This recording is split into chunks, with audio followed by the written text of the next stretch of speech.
Playing the talk box is something that I have the least experience with. However, it was the biggest game changer in terms of my career as an artist.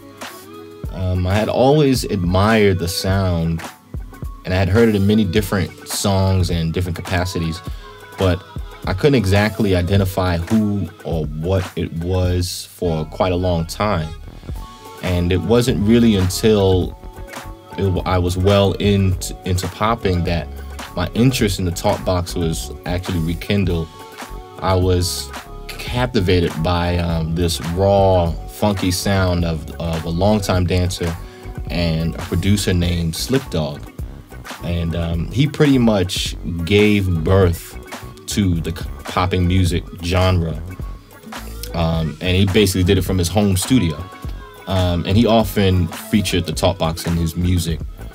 And even though I started relatively late, I had an advantage when I would apply all of my other skills as a singer and a keyboardist and a dancer. And playing the talk box requires those different forms of coordination and skill sets, as well as constantly adapting to your environment, you know, say wherever you are, if you're in a recording studio or on stage. And I was already used to all of those different aspects on their own. So I started bringing it along with my old bands, and I, began to try and recreate old Zap songs and other songs that I liked, covering other songs.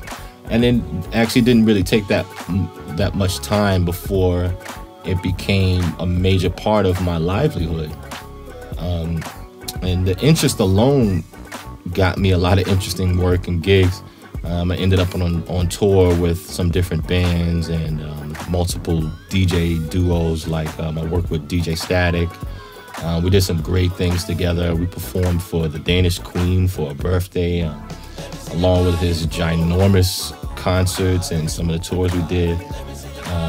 He, in fact, was the aid in getting me connected with Chromatic, and I preemptively written and recorded over Chromatic's Damage Intended song without asking anyone about it. I just did it. And Static got it over to him. Chromatic loved it, and he released it as Talkbox Intended, kind of like a remix or a redone version. And we've been in contact pretty much ever since.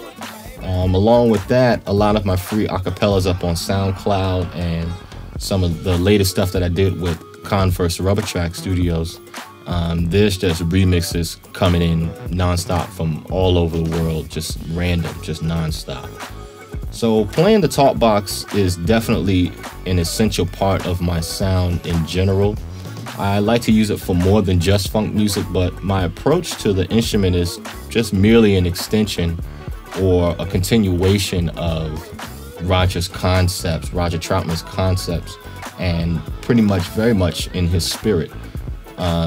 Most of the time when I'm creating, I often try to imagine how he would respond to my work if he had heard it, or if it was something that Roger Troutman would do. And I don't think that would ever really change about me when it comes to the talk box.